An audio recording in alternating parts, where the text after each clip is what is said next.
Então, boa noite, mais uma vez, na nossa disciplina Direito Penal 2, última aula agora da semana, né? Sexta-feira, no último horário, é o horário, acho que mais cansativo. Se a turma de vocês concordasse, a gente podia. Eu tenho uma turma, por exemplo, que eu estou adiantando essas aulas fracionadas, eu estou adiantando em outros horários. Por exemplo, amanhã, sábado, eu vou adiantar duas sextas-feiras de outra turma.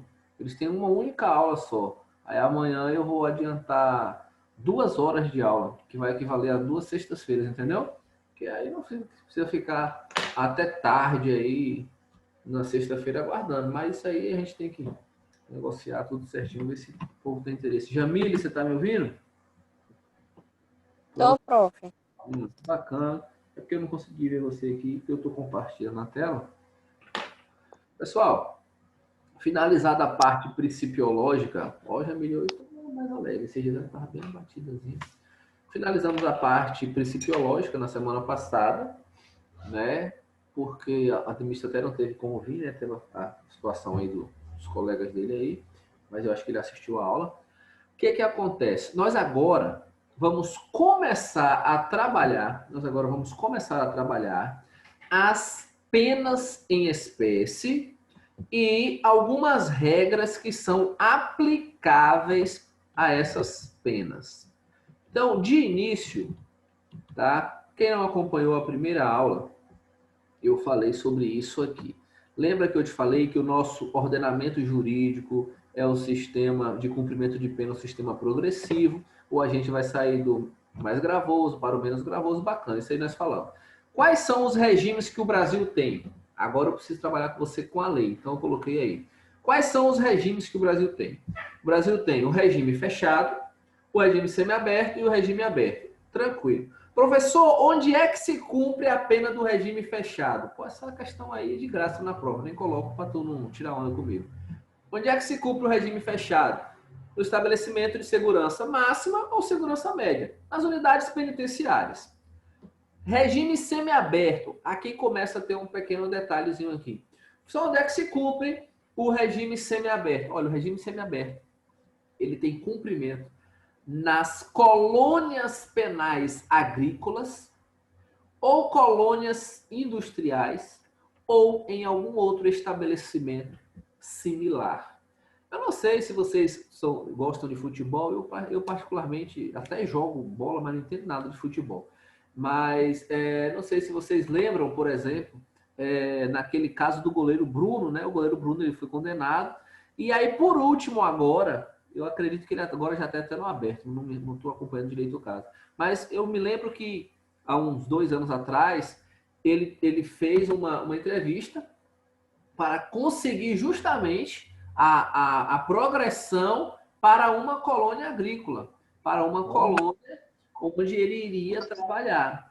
No nosso estado, por exemplo, nós temos a colônia agrícola de Lafayette Coutinho, que é próximo a Salvador. Nós temos uma colônia agrícola lá em Lafayette Coutinho, que é próximo a Salvador. O que é que acontece?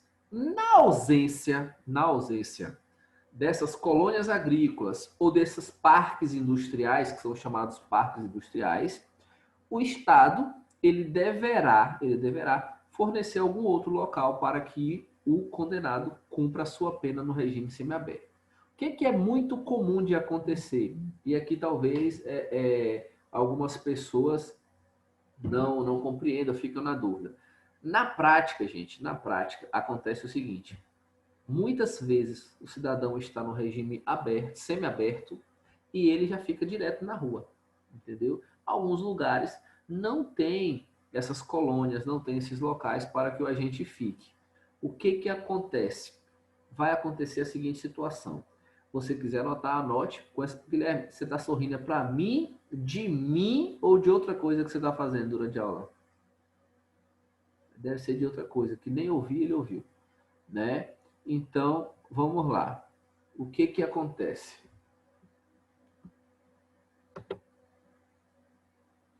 Acontece o seguinte: o agente, ele precisa entender a seguinte situação. Ele jamais vai poder ser submetido a um regime mais gravoso por ausência de vaga. Então, se você quiser anotar, lembre o seguinte: na ausência de vaga no estabelecimento a que o condenado foi submetido, ausência de vaga no estabelecimento a que o condenado foi submetido, não autoriza o cumprimento de pena em regime pior. O que isso quer dizer? Imagine você que o sujeito foi condenado a uma pena de reclusão que vai ter início no regime fechado. Bacana. Ele cumpriu uma determinada fração de pena, vai conseguir a progressão para o regime semiaberto. Acontece o seguinte, isso é muito comum de acontecer. A unidade prisional agora vai dizer o seguinte: olha, eu não tenho vaga no semiaberto. Não tenho vaga no semiaberto, eu tenho vaga no fechado. Se o cara quiser continuar no fechado, ele continua. Mas eu não tenho vaga para o regime semiaberto. O que vai acontecer? Ele vai ser libertado para cumprir no regime seguinte, sob as regras do regime anterior. Para você não confundir. Ele está no regime fechado, ganhou a progressão para o semiaberto. O diretor do presídio agora manda um ofício para o juiz e diz assim: Excelência, não tenho vaga no regime semiaberto. O que é que o juiz vai fazer? Vai mandar ele ir para o aberto, porque não tem vaga no semiaberto. Então vai mandar ele ir para o aberto, só que ele vai cumprir o regime aberto sob as regras do semi-aberto. O que não pode é ele ter recebido o benefício do regime semiaberto e continuar no fechado aguardando vaga. A falta de estabelecimento, a falta de vaga em estabelecimento não autoriza a manutenção do condenado em regime mais gravoso. Quer perguntar, Jamile?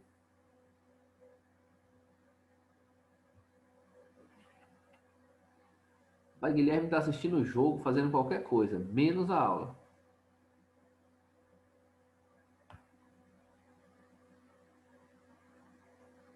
Alguém vai perguntar? Não?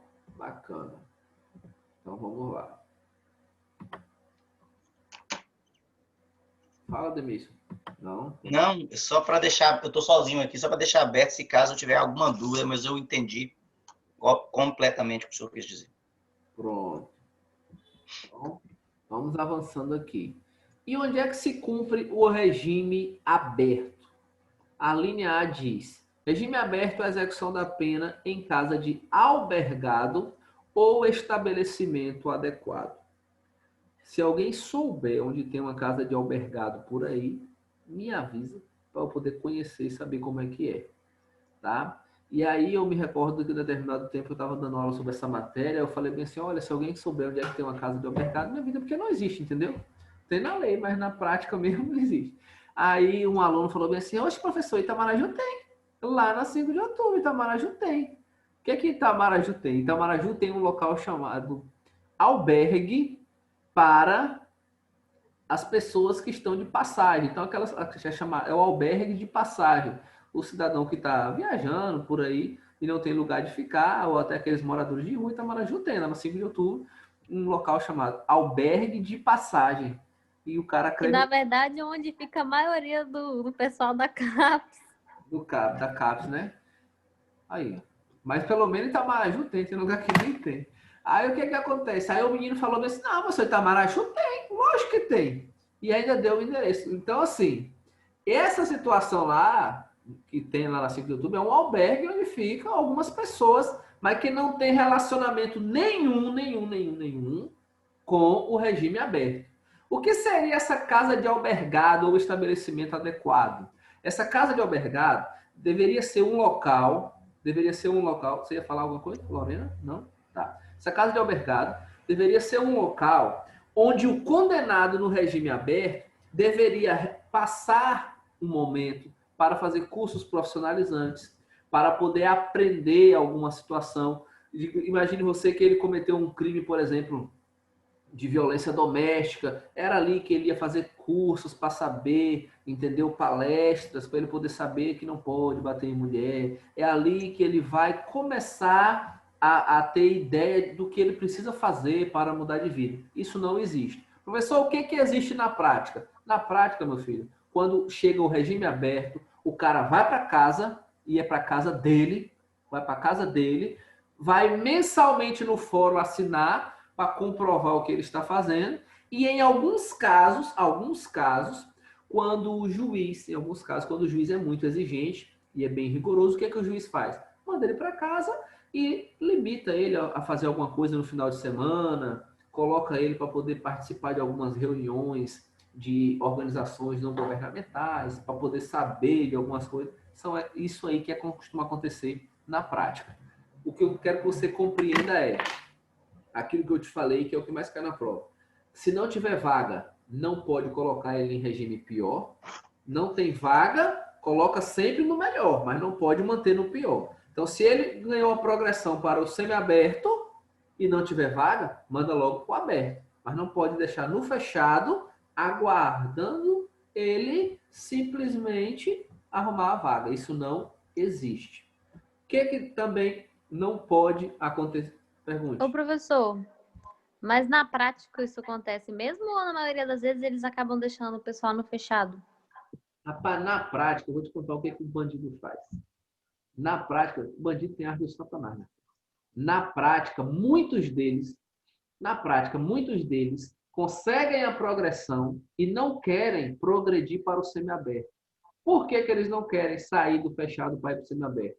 Porque, às vezes, ele tem algum rival, ele tem algum problema com outra pessoa, e se ele vier para o semiaberto, não vai ter a colônia agrícola, mas geralmente tem a industrial, então ele tem que sair do presídio para trabalhar, ele vai ter que ir na Mas rua. eles podem escolher Não ficar pode. no regime fechado? Não, é isso que eu ia te falar. Ele não pode escolher. Ele fica oficialmente no semiaberto e, por segurança, as unidades penitenciárias acabam, entendeu? Concedendo, dá o famoso jeitinho brasileiro, entendeu? O cara fica lá. Mas, oficialmente, ele não pode. Agora, a sua pergunta inicial, na prática acontece o quê, professor? Fica muito no fechado? Demais. Existem presos, por exemplo, na prática, que têm a pena extinta toda no fechado. Mas isso acaba gerando mais superlotação nos presídios, né? Eu não sei se você acompanhou, vou te dar um exemplo que passou agora esses dias na televisão, um exemplo que está na moda. Só para você ter uma ideia, tanto que a desorganização judiciária provoca isso. O cara foi absolvido no Tribunal de Justiça, e o Tribunal de Justiça simplesmente esqueceu de mandar para o presídio a cópia da decisão que ele foi absolvido e do alvará de soltura. Então, Meu Deus! Ele ficou pequenos 7 anos preso, inocente. Ele já havia sido julgado e ficou 7 anos preso, inocente. 7 anos preso. Até que a família dele resolveu constituir um advogado para saber o porquê daquela situação. Rapaz, está demorando muito. Constituiu um advogado. O advogado foi verificar o processo. Quando observou, ele já tinha uma sentença absolutória há mais de 7 anos. Que simplesmente o cartório se equivocou e não mandou a decisão. Então, assim, na prática... E o pior é que isso gera problema para ele, né? E custo para o governo, porque é caro manter, né? Além de ser caro manter, o governo fatalmente aí vai sofrer uma indenização muito grande. Sim, condenação, verdade. A condenação aí não vai ser muito, muito pequena. Então, com exceção de Guilherme, que não está assistindo a aula, o Guilherme só está o corpo aí, o ambiente está só Deus sabe onde. Eu estou ouvindo sim. Né? Vamos lá. O que acontece? Eu não tenho nada colorido aqui na minha sala. E tem um reflexo de vai e vem na face do óculos dele, como é que ele está. Mas vamos lá. O que acontece? Seguindo aqui. Agora nós vamos falar das regras. Quando nós formos falar das regras, eu espero que hoje eu consiga falar pelo menos do 34, para depois começar a falar das outras. Antes de falar das regras, eu quero falar com você o seguinte. A progressão de regime, ela vai ocorrer da seguinte forma. O agente vai ter que cumprir uma fração de pena em um determinado regime para depois ele ir para o outro regime. Isso aí você já aprendeu desde o início. Só que tem um detalhe. Existem alguns crimes que, além de cumprir uma fração de pena, esse preso, esse condenado, precisa fazer uma outra situação. Qual é a outra situação? É o que está no parágrafo 4º.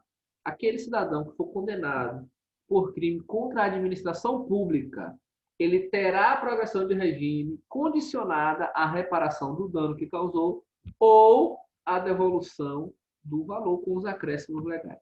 Aí você olha aí e fala assim, pô, até que enfim, uma coisa boa, né? Porque aí agora o cara que praticou o crime, por exemplo, de peculato, desviou milhões aí, coisa e tal, vai progredir? Vai, mas ele precisa devolver. Seria bom se fosse dessa forma, mas a nossa jurisprudência firmou no outro entendimento. Qual é o entendimento? Que ele precisa devolver, obviamente, se ele tiver como devolver. Se ele não tiver como devolver, não vai obstar, não vai impedir. Por quê? Porque se impedisse a progressão, o cara ia ficar lá preso, ia ficar preso e ia gerar uma prisão de caráter perpétuo. Então, como nós não temos essa prisão, né, de caráter perpétuo, infelizmente, se ele tiver condições de devolver, bacana. Ah, só tem uma parte. Ótimo, devolve a parte. Eu não sei se vocês acompanharam aquele processo todo de delação premiada a respeito da Petrobras. Mas todo mundo aqui, eu acho que já foi em Porto Seguro, não já? Todo mundo aqui, eu acho que já foi em Porto Seguro. Teve um deputado que foi condenado numa situação dessa aí. E aí, o advogado dele apresentou, falou, olha, o meu cliente, ele vai devolver, uma parte desse valor ele tem. E aí, o cliente dele indicou um prédio em Porto Seguro, ali perto daquele restaurante Colher de Pau. O cliente dele indicou um prédio, falou assim, olha, nós vamos indicar esse prédio a título de reparação. Bacana, né? Foi lá, fez a vistoria, tudo aceitou. Cara, nas vésperas dele entregar o prédio, já tinha homologado aquela relação, tinha homologado tudo. Nas vésperas dele entregar, ele próprio, juntamente com alguns amiguinhos dele, fizeram toda uma depenação no prédio. De balcão de mármore, porta, telha, janela, o que dava para levar foi levado. O Estado pegou só a sucata, só o caixote quadrado, que possivelmente não vai servir para nada. Então, assim, esse dispositivo, ele é muito criticado pela doutrina. A doutrina critica muito por conta que não tem uma efetividade. E dentro disso aqui, existe uma coisa que você também precisa anotar. A progressão daquele que pratica crime contra a administração pública é condicionada à reparação do dano. E você já ouviu falar uma coisa chamada dias-multa? Nós vamos estudar sobre dias-multa. Só que o que eu quero te falar? Se o agente não pagar o dias-multas, não vai impedir a progressão. O único fator que impede a progressão, em tese, é essa falta de reparação do dano. Mas lembre-se, se houver possibilidade de reparar. Se não tiver, a progressão vai acontecer normalmente. Vamos avançando aqui. Acho que na próxima aula eu vou trazer já para vocês a tabela, porque essa tabela você precisa decorar. Inclusive, teve um colega de vocês que me perguntou assim, professor, você acha interessante fazer um curso de... Como é o nome disso?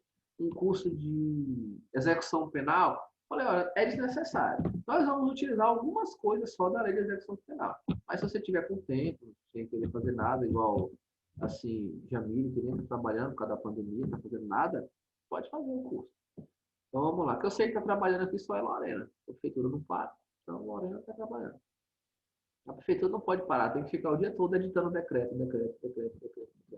Não pode parar. Então vamos lá. Iniciando aqui, regras do regime fechado. O condenado será submetido no início do cumprimento da pena a exame criminológico de classificação para individualização da execução. Aqui a gente termina, quase. O que acontece? Os presos, obrigatoriamente, os presos aqui que nós estamos falando são presos condenados, tá? Os presos condenados, obrigatoriamente, serão alojados pela natureza do crime e pelas suas características pessoais. É isso que a parte final do dispositivo quer te falar quando diz individualização da execução. O que é isso, professor? Imagine você que o senhor Zé do Álcool Gel, réu primário, foi condenado pelo crime de homicídio qualificado contra ivermectina. O que acontece? Zé do Álcool Gel morreu porque ivermectina desferiu 37 disparos de arma de fogo. Bacana. O Zé do Álcool Gel vai lá agora, vai ser preso, foi condenado. O que ocorre? Zé do Álcool é réu primário, mas praticou um crime doloso contra a vida. Foi um crime já qualificado. É um crime hediondo. Homicídio qualificado é um crime hediondo. Quando o Zé do Álcool for começar a cumprir a pena, vai chegar no presídio também quem? Vai chegar no presídio Ademício. Vai chegar no presídio Ademício. Não Ademício Rosa chega no presídio. O que foi que Ademício fez, professor? Ademício fez uma coisa quase idêntica. Mas o que foi que Ademício fez? Olha, na verdade é o seguinte. Ademício praticou, professor, uma tentativa de homicídio. E diga-se de passagem, que foi uma tentativa de homicídio numa situação privilegiada. Porque um descarado lá na cidade havia estuprado uma prima dele. E ele, movido de muito ódio, estava com uma enxada na mão, vindo da roça. Do jeito que ele estava com essa enxada, ele desferiu um golpe e quase matou, entendeu, aquele cidadão. O que eu quero te dizer? Ademício também praticou um fato grave? Praticou. Só que a nossa legislação vai dizer o seguinte, olha, Ademício agiu por ímpeto. Ali foi uma situação que qualquer pessoa iria agir. Ora, o cara tinha acabado de estuprar a parente dele. Então, qualquer pessoa faria isso. Não coloca ele perto de Zé do Álcool, não. Por quê? Porque Zé do Álcool já praticou um crime hediondo. Zé do Álcool matou o outro com requinte de crueldade. E ainda foi premeditado. Ele que sabia o que ele queria fazer. Então, o nosso legislador, ele traz a seguinte ideia. O réu primário tem que cumprir pena junto com os demais réus primários. Os réus que praticarem crimes violentos ficam perto dos réus que praticam crimes violentos. Os réus que praticarem crimes brandos. O cara praticou furto, não pode ficar perto de quem praticou roubo. O cara praticou tráfico, não pode ficar perto de quem comete terrorismo. O cara praticou terrorismo, não vai pegar o cara que praticou terrorismo e colocar perto do cara que está preso porque deu 2 tiros na bunda de alguém. Então, o que acontece? O legislador, ele trouxe essa separação para quê, professor? Porque, lembre, a pena tem uma finalidade de ressocializar.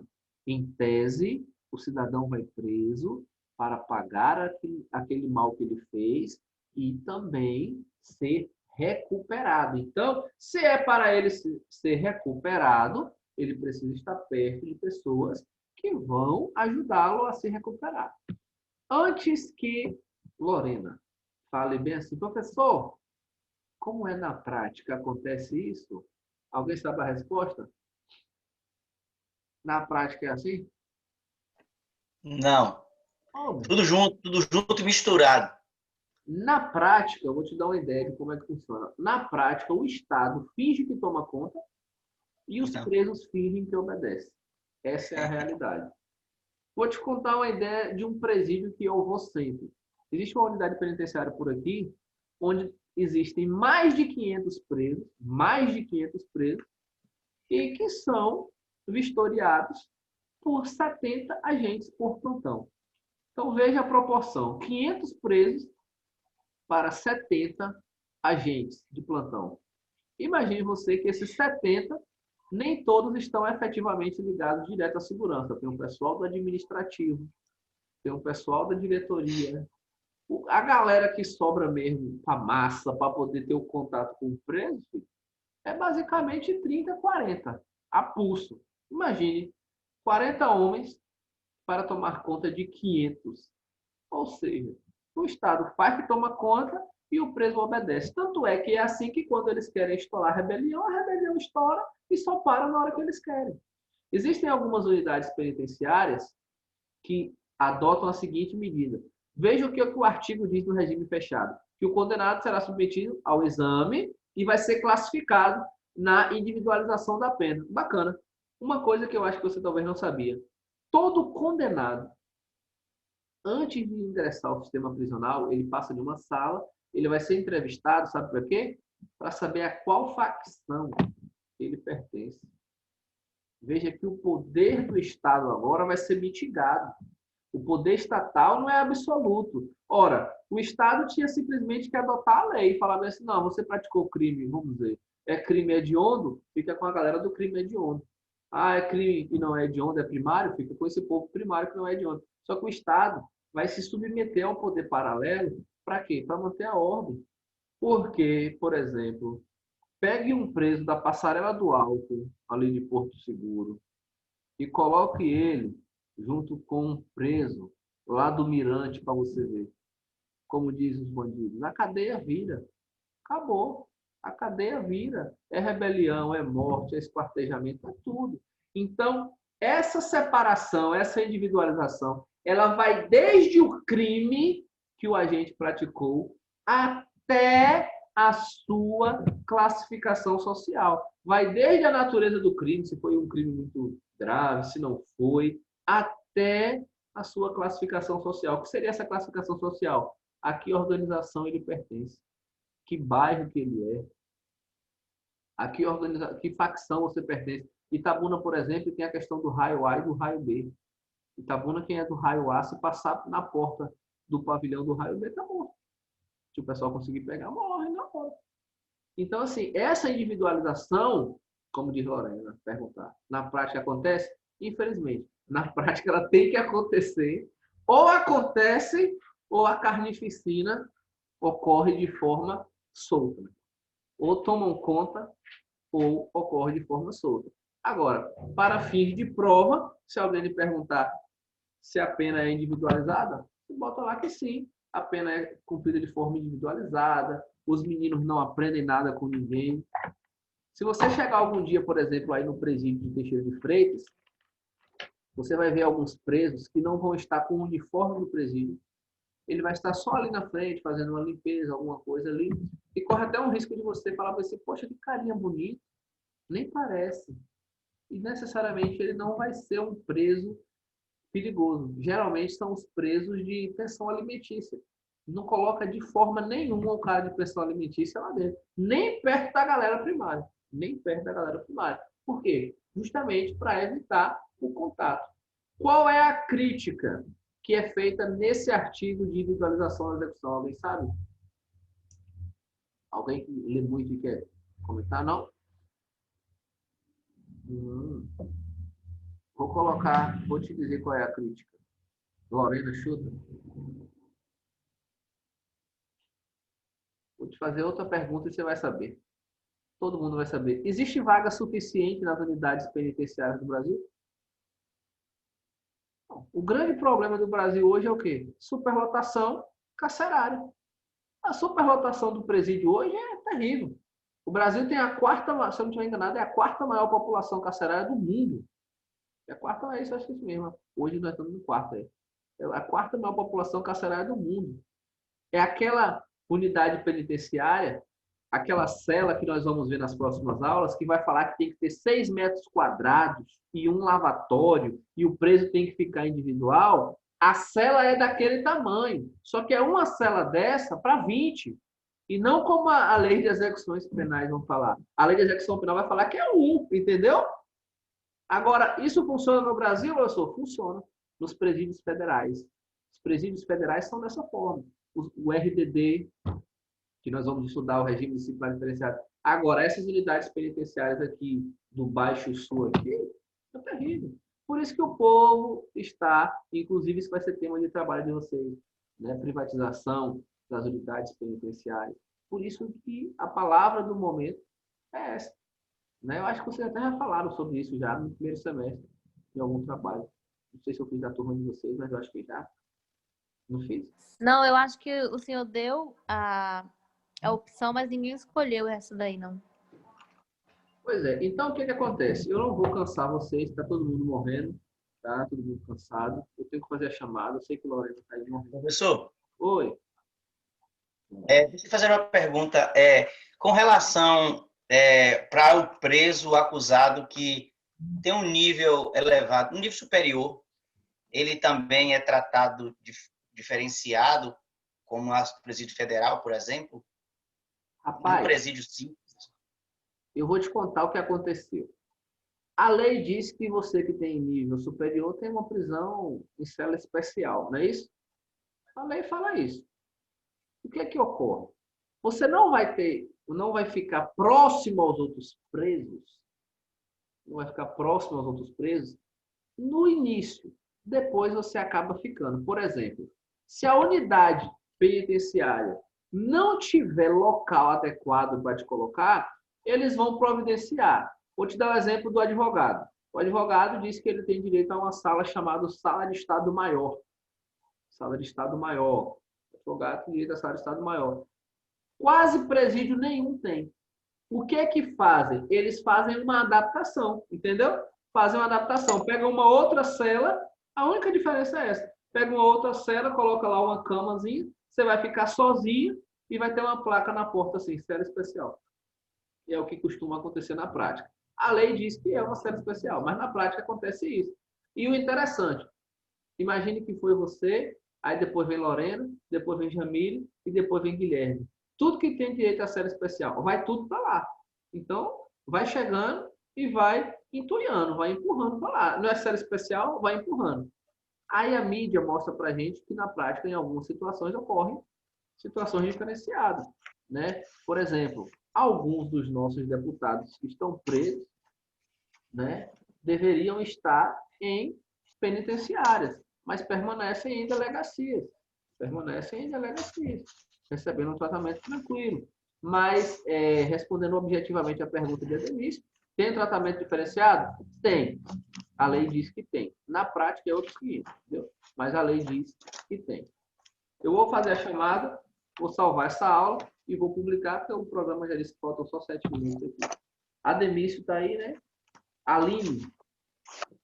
Essa aluna frequentou outras aulas? Aline? Não? Ana Carolina. Não, Ana Caroline. Não. Bruno. Guilherme. Bruno pediu para falar que ele está passando meio mal hoje, professor. Beleza. Isis. Ah, não. Isis não assiste hoje, né? Que é sexta-feira, né? Ela isso. também pediu para avisar ele. Jamile. O Pedro não, né? Lorena tá aí. E Roberto. Alguém tem notícia? Não é adventista também, será? Ninguém sabe não, né? Sei. Só sei disso. Então tá bacana. Eu vou encerrar aqui, vou salvar, lançar a frequência e vou deixar vocês descansar mais cedo, que a Lorena já tá ali deitada já. Então, valeu. Boa noite para vocês, hein? Boa noite, prof. Pode terminar o jogo, Guilherme.